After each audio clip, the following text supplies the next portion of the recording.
Bonjour et bienvenue, je suis ravi de vous retrouver pour cette nouvelle édition de votre JT Lozère. Un JT Lozère ici sur les rives du Lot, plus précisément au niveau du village de Saint-Julien-du-Tournel. Merci aussi infiniment à chaque spectateur, vous êtes de plus en plus nombreux à suivre les éditions de votre JT Lozère. Bien entendu, pour favoriser la diffusion de ce JT, je vous invite dès maintenant à mettre un petit pouce, à commenter et à liker cette édition de votre journal. Allez, on se retrouve à la fin du JT, c'est parti pour vos reportages.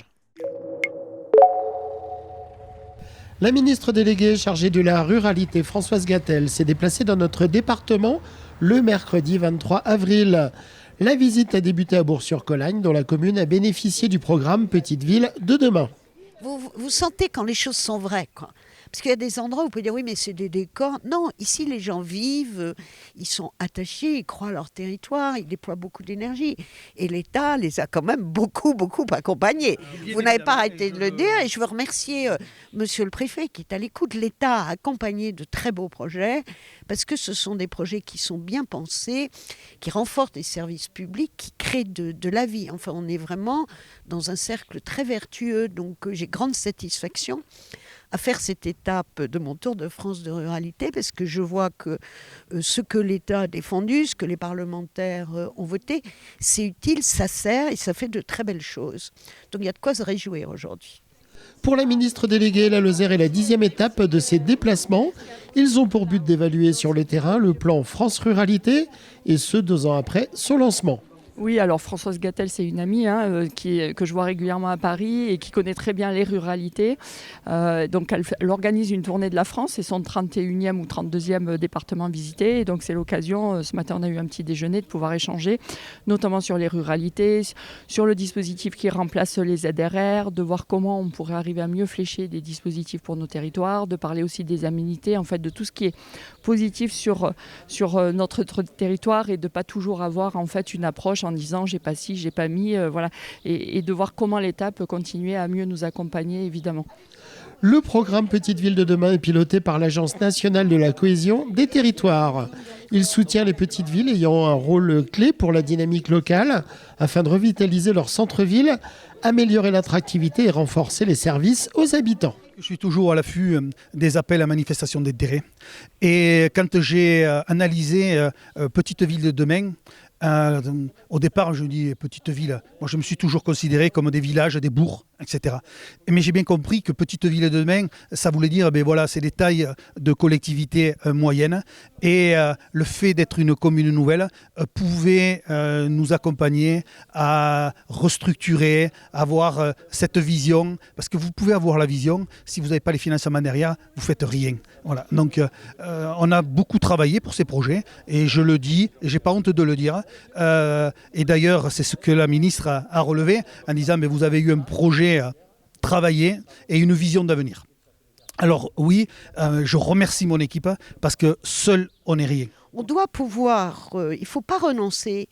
Raison de plus pour être plus exigeant et faire des choses plus vraies et plus pérennes. Et ici, il y a en plus une synergie entre tous les élus, parce qu'on parle de l'État qui accompagne les communes, mais vous avez l'intercommunalité, vous avez le département et de la région. C'est ensemble qu'on doit construire des choses pour que nos concitoyens voient qu'on s'occupe d'eux et qu'ici, dans cette belle commune, vous avez des services et vous avez envie d'y vivre et vous avez envie que des familles viennent ici avec des enfants. Voilà. Et c'est ça que vous faites. Donc c'est vraiment une réalité lozérienne remarquable. Pensé jusqu'en mars 2026, le programme offre un accompagnement complet pour la réalisation de projets de territoires structurants avec un total de 3 milliards d'euros qui seront engagés jusqu'en 2026 afin de soutenir la revitalisation à travers des projets concernant les infrastructures, comme ici à Bourg-sur-Colagne, mais également via des services visant à améliorer la qualité de vie des habitants. L'INSEE vient de rendre une définition de la ruralité avec quatre catégories, donc ça lui permet de voir une des 4 catégories. Et c'est toujours intéressant lorsqu'il y a des textes de pouvoir prendre en compte totalement toutes les situations. et surtout montrer que la ruralité, c'est très loin de l'image que l'on peut avoir quand on en est loin. C'est-à-dire que je porte avec beaucoup de conviction le fait que la ruralité, elle est très moderne et qu'aujourd'hui, on a en ruralité des services, un cadre de vie, de la qualité qui est vraiment un élément d'attractivité, et que la ville, elle a besoin de la ruralité pour vivre, parce que la ruralité lui apporte l'eau, l'alimentation, mais aussi des emplois industriels. Il y a 30% de l'industrie en France qui est installée en ruralité, des énergies renouvelables. Donc la ruralité, elle est très moderne, elle peut être belle, elle a ses difficultés, on en parle, l'accès aux soins, les mobilités, mais les élus inventent des solutions, ils ne sont pas fatalistes. C'est-à-dire, ils se battent avec les associations, avec des citoyens. On a vu l'épicerie participative, vous avez parlé de ce que vous faites en matière de mobilité, des voitures qui sont mises à disposition, du vélo électrique. Enfin, on invente en ruralité des possibles, et il faut donner aux Français une image très positive de la ruralité. On est toujours à l'écoute de porteurs de projets. Nous, sur notre territoire, sur la commune, moi ce que je dis, c'est qu'on accompagne un porteur de projet, mais on l'accompagne complètement. Il faut l'accompagner pour la création, pour le soutien de si c'est une boutique ou autre chose, mais il faut aussi accompagner la famille qui recherche un emploi, les enfants, pour les associations, etc. Nous, on a, j'aime pas le mot, mais on dit un packaging, mais voilà, on est capable de proposer et de s'adapter aux porteurs de projets. Et qu'on voit du résultat, parce que ça produit des projets qui sont ambitieux et qui sont structurants. Et on retrouve des conditions de vie et d'attractivité pour un village et un territoire. En tout cas, c'est comme si dans certains territoires, ici c'est pas le cas, mais moi je prends l'image d'une ruralité que je connais, on peut avoir l'impression qu'on allait tous déprimer et que plus personne ne déprimerait parce que tout le monde s'en irait. Et c'est comme si on rallumait la lumière dans des territoires et qu'on donnait envie à des gens, une entreprise, de s'installer. Ici, vous avez des pépites d'entreprises assez remarquables.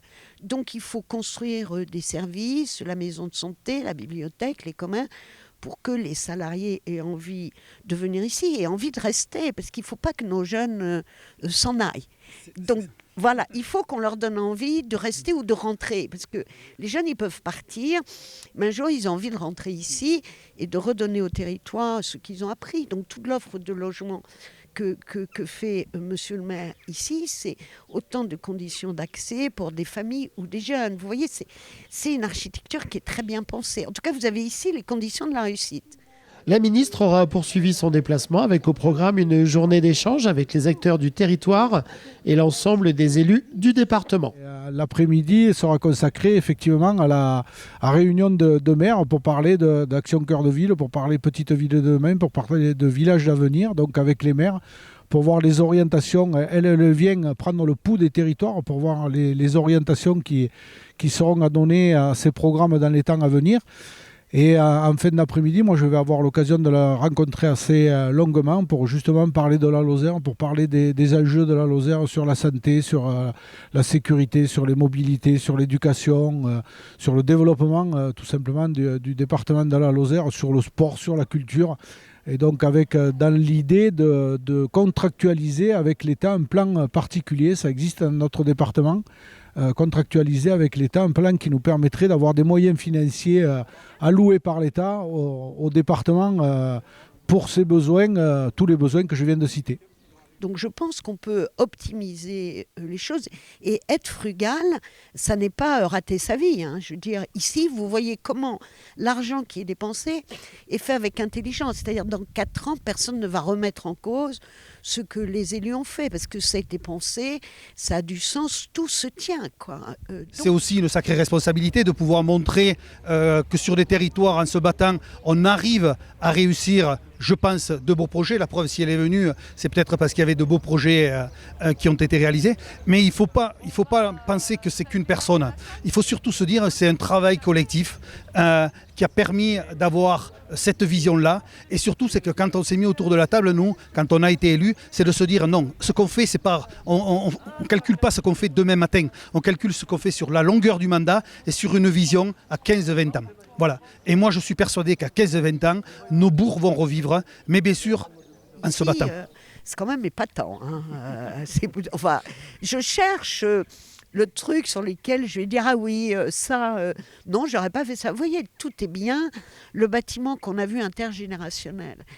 Voilà, c'est en un espace des enfants qui vont à l'école, des enfants qui sont au centre de loisirs, des personnes âgées, il y a la cantine, les enfants arrivent, ils s'assoient, ils trouvent un livre, enfin, il y a un vrai projet de vie pour tout le monde.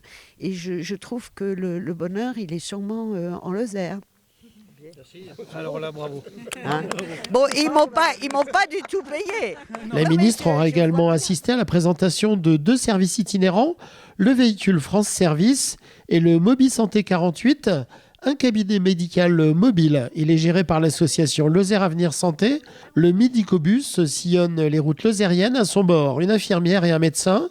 Il propose une consultation selon les besoins de chacun. Alors le prochain gros projet, disons, c'est pas une promesse, c'est une réalité. On va lancer la consultation des entreprises ou ce qu'on est en train de faire ici, on le reproduit sur le bourg du Monastier où on va rendre circulable tout autour de la mairie avec des logements, des villas qui vont être rénovés et toutes les parties le long de la départementale où va y avoir des projets avec 2 porteurs de projets autour de boutiques et de l'alimentation.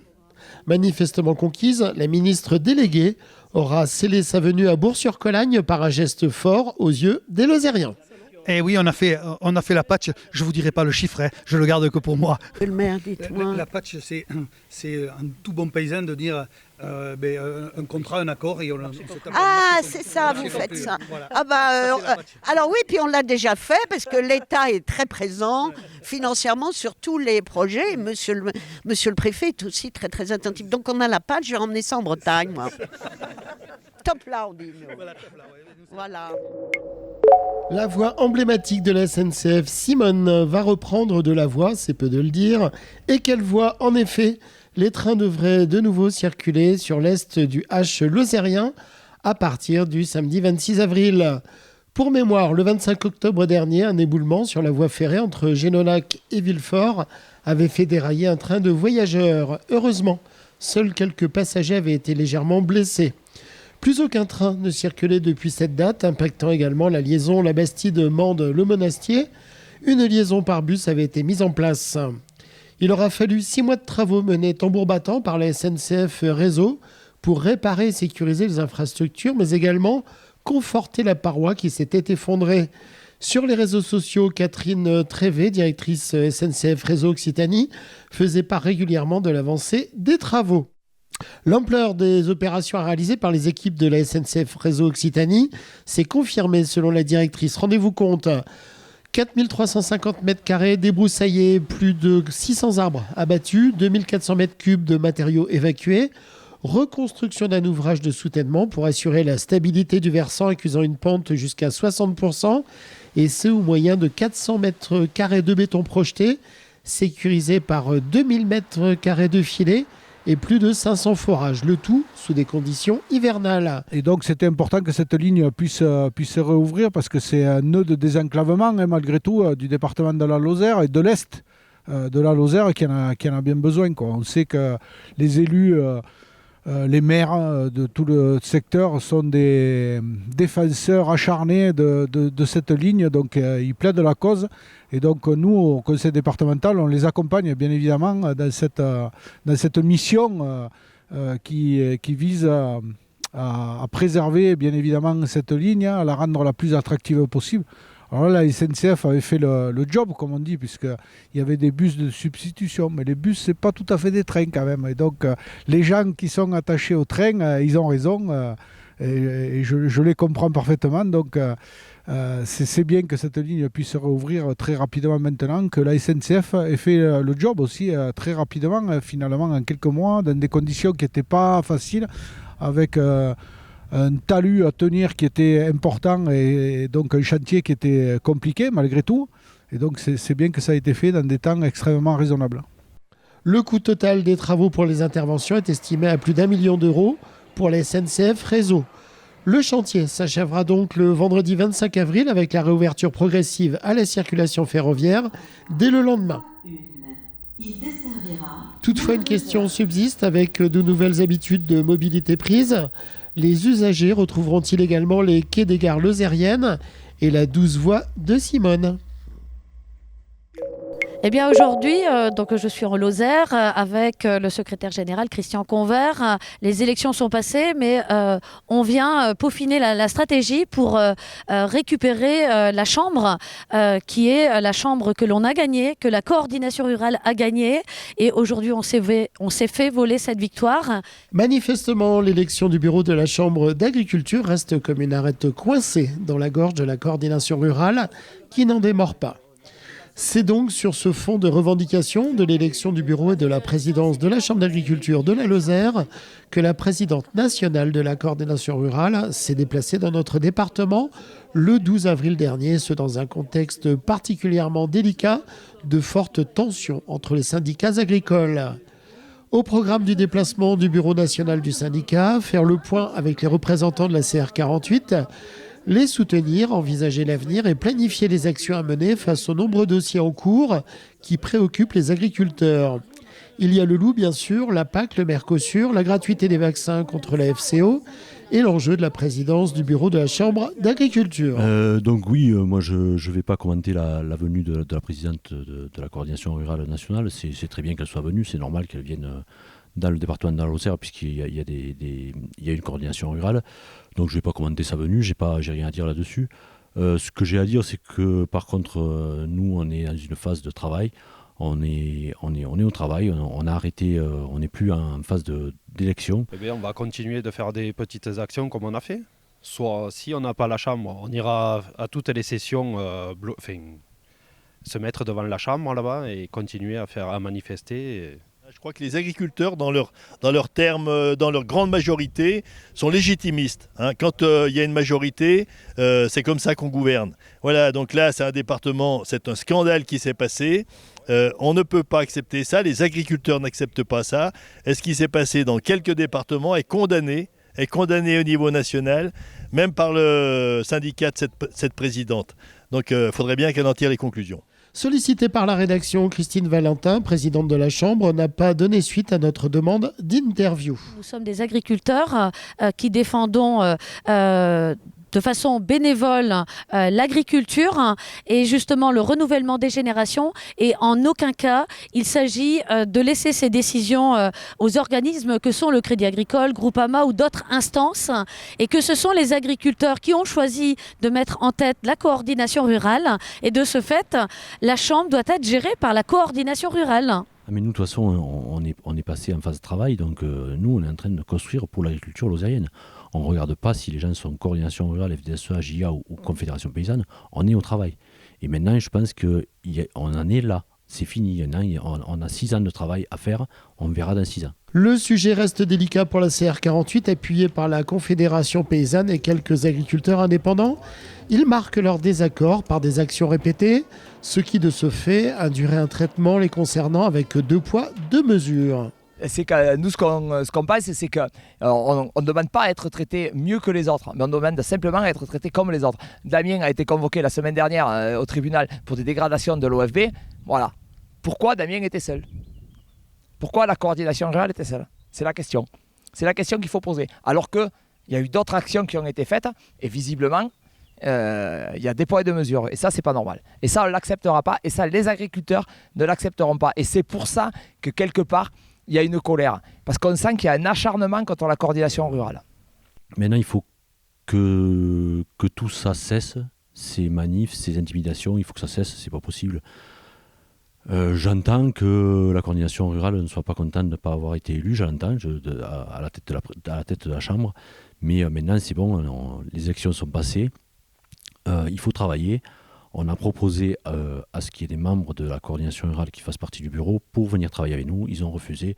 Parmi les sujets qui préoccupent les agriculteurs, l'ouverture du marché à l'international, d'autant que l'Union européenne, après le Brésil, envisagerait de se tourner également vers l'Inde avec un nouvel accord de libre-échange. Oui, tout à fait. Je pense qu'on a vu à travers toutes les actions l'année dernière quand même la population qui était quand même attachée à son agriculture et que bientôt plus personne ne comprend, qu'en travaillant autant et de cette bonne manière, hein, puisqu'on a quand même une agriculture de qualité, que les agriculteurs n'arrivent pas à vivre et n'arrivent pas à transmettre. Je crois que c'était le débat principal des élections.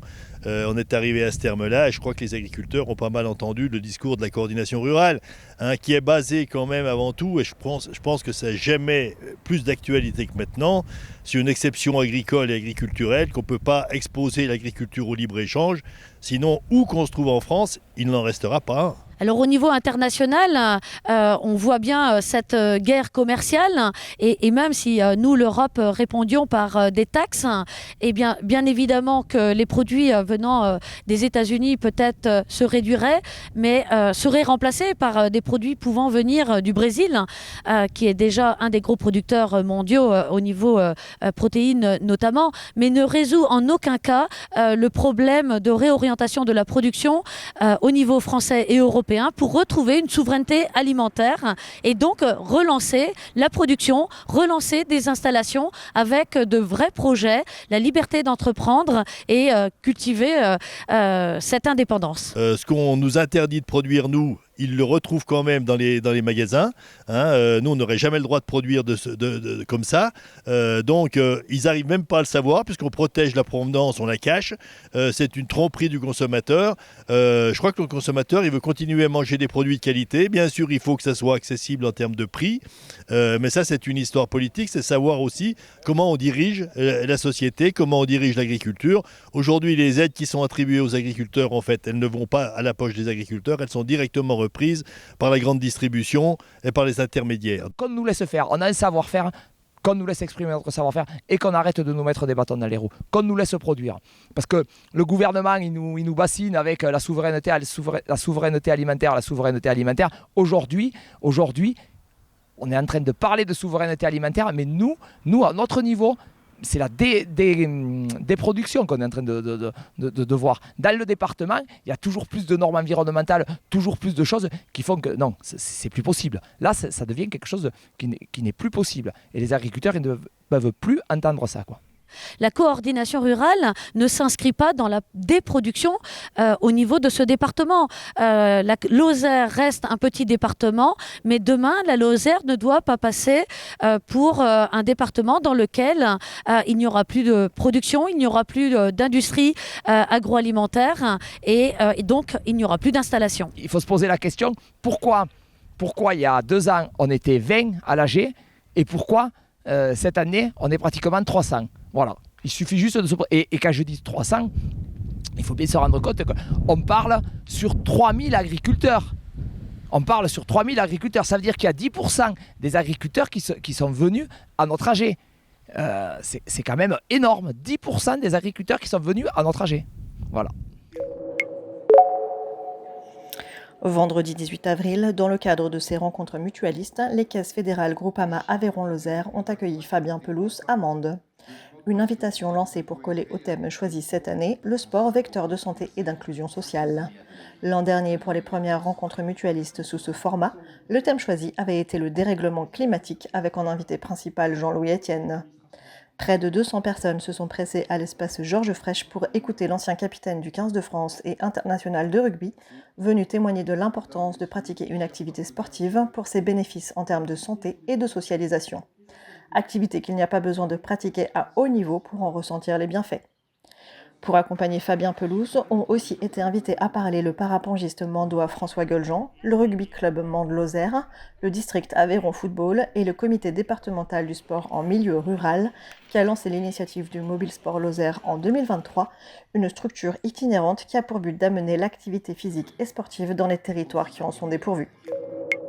La FDSEA de la Lozère a pu reverser 180 € à la Ligue contre le cancer, et ce grâce à son action d'achat groupé d'enrubanage rose. Une première initiative collective à l'échelle du département, elle a été lancée par Jean-François Morin, il est président de la FDSEA. Une opération qui a mobilisé les agriculteurs, en effet, 90 rouleaux ont ainsi pu être vendus sous cette bannière. Pour chaque rouleau acheté, 2 € sont reversés à la Ligue contre le cancer. De plus, la marque fabricante de ces rouleaux s'est engagée à reverser une somme totale équivalente à celle versée par les agriculteurs. Une opération qui a permis aussi, au-delà de la somme récoltée, de sensibiliser et mobiliser le monde agricole au dépistage des différents cancers qui touchent la population française. Avec presque 4 millions de Français qui vivent ou ont dû vivre avec un cancer, la maladie cancéreuse reste une réalité. Selon les chiffres fournis par la Ligue contre le cancer en 2023, plus de 61 000 nouveaux cas de cancer du sein ont été diagnostiqués en France. Donc du coup, quand vous passerez dans les campagnes et que vous verrez du film rose, vous penserez à nous. Vous pourrez dire, bon, mais ça, c'est des agriculteurs solidaires avec la Ligue. Une opération que la FDSEA a déjà prévu de reconduire l'an prochain, en espérant que plus d'acheteurs joueront le jeu. On espère que voilà, ça va pouvoir se renouveler. On est prêt en tout cas. Ouais, je pense que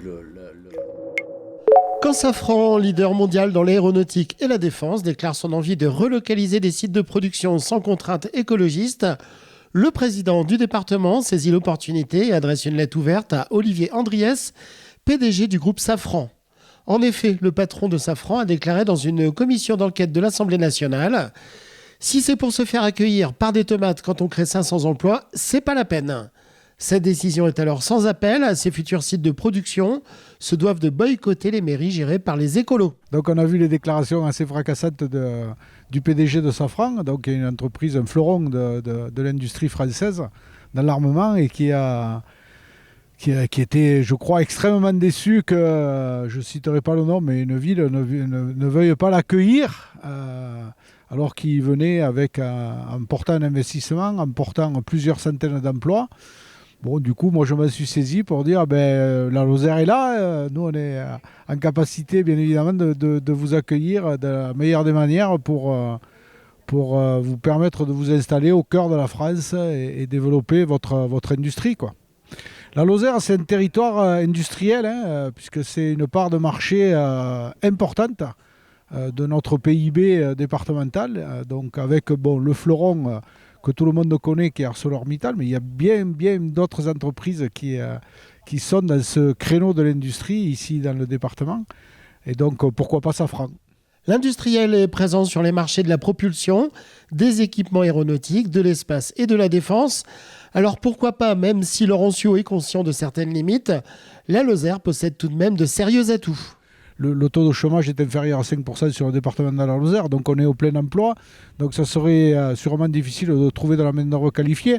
Mais pourquoi pas, nous on est preneurs ici d'unités à 20, 30, 50, 100 emplois. Et pourquoi pas venir s'installer ici. Il y a de la capacité, il y a du foncier qui est disponible. Donc de la capacité à permettre à Safran, encore une fois au cœur de la France, de pouvoir développer ses activités industrielles. Et le président de conclure sa lettre par « La France a besoin d'industriels audacieux et les industriels ont besoin de territoires volontaires. En Lozère, cette volonté est bien réelle. » Ça fait que quelques jours que le courrier est parti et donc non, on n'a pas de... J'ai pas eu le retour, mais je désespère pas l'avoir. J'en doute pas même d'ailleurs d'avoir ce retour. Et bon, on peut toujours espérer dans la vie. Il faut être ambitieux dans la vie, il faut porter des actions.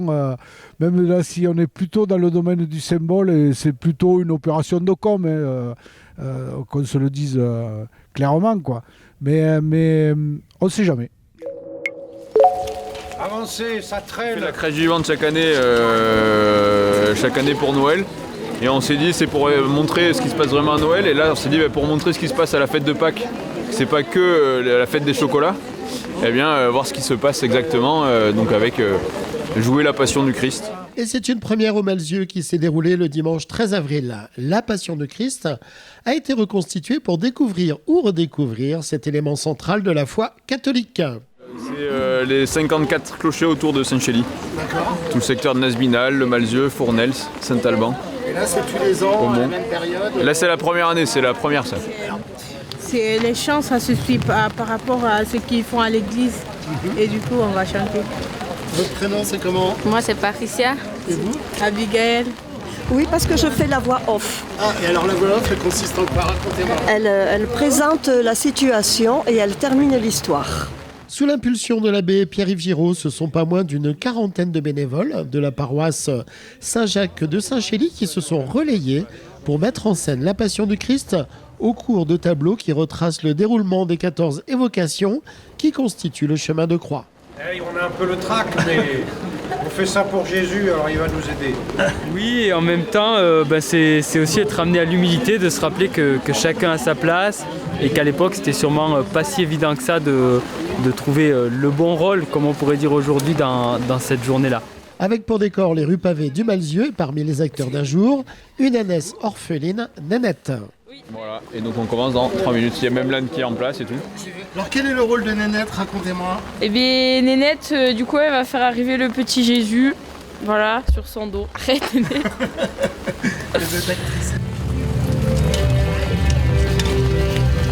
Écartez-vous, écartez-vous. Et en fait elle a une petite histoire, c'est que Nénette, quand elle est née, sa maman elle est morte et du coup on l'a élevée au biberon. Du coup voilà, c'est un membre de la famille, quoi. C'est elle qui portera Jésus dans quelques instants, ce qui marquera ainsi le début d'une mise en scène qui aura plongé les spectateurs et fidèles dans l'ambiance de Jérusalem en l'an 33. Au milieu des foules, des grands prêtres, des scribes, des soldats romains, de Jésus et de ses apôtres. Il leur donna en disant: Buvez-en tous, car ceci est mon sang, le sang de l'alliance, versé pour la multitude en rémission des péchés. Faites cela en mémoire. La scène du dernier repas marquera l'instant où Jésus donne son corps et son sang à ses disciples. Peu avant son arrestation, il prit la direction du mont des Oliviers pour prier. C'est là que les gardes font irruption, armés de bâtons et d'épées, et se saisissent de lui après l'avoir identifié par le biais du baiser de Judas. Jésus est aussitôt déféré devant le Sanhédrin en vue de son procès, avant de comparaître devant Ponce Pilate, le préfet de Judée. Et danseront les œuvres du voyer.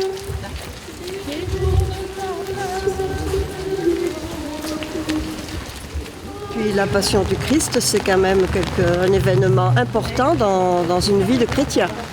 Pour Hugo, sa participation porte avant tout une dimension spirituelle essentielle. Bien d'abord pour évangéliser, pour porter à tout le monde de pouvoir approcher cette passion, ce mystère. Et en même temps, nous, acteurs, ça nous aide à entrer dans ce mystère de la passion et à entamer déjà la Semaine Sainte avec dans la tête la passion du Christ et toute la souffrance pour nous libérer de nos péchés. Les évêques de France nous livrent la définition suivante de la passion du Christ. C'est l'ensemble des souffrances du Christ depuis son arrestation au Jardin des Oliviers. C'est le mystère de la Pâque du Christ allant vers la mort et offrant sa vie par amour pour le salut de l'humanité. C'est dans la passion du Christ, indissociable de la résurrection, que le chrétien, par le baptême, fait lui aussi le passage de la mort à la vie.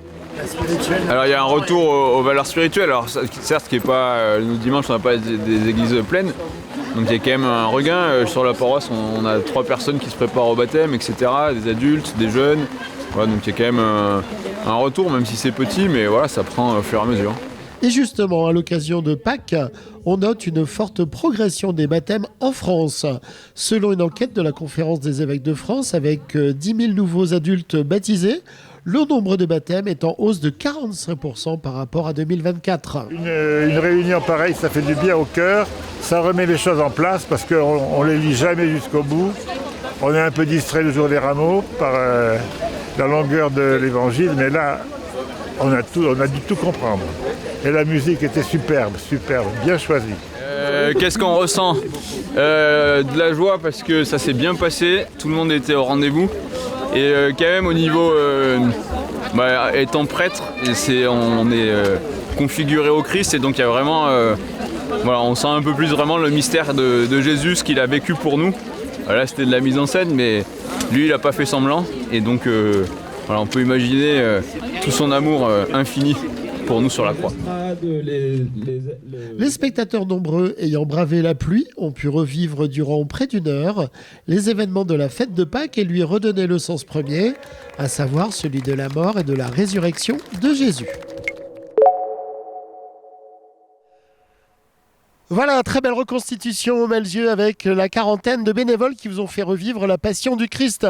Vous avez vu, on a changé de décor après Saint-Julien-du-Tournel, le château du Tournel. C'est avec un immense plaisir que je vous retrouverai le 8 mai prochain. En attendant, vous pouvez contacter la rédaction à l'adresse qui s'affiche ci-dessous, rédaction@kwztv-lozère.fr. Passez une très très belle soirée. On se retrouve très vite, à bientôt.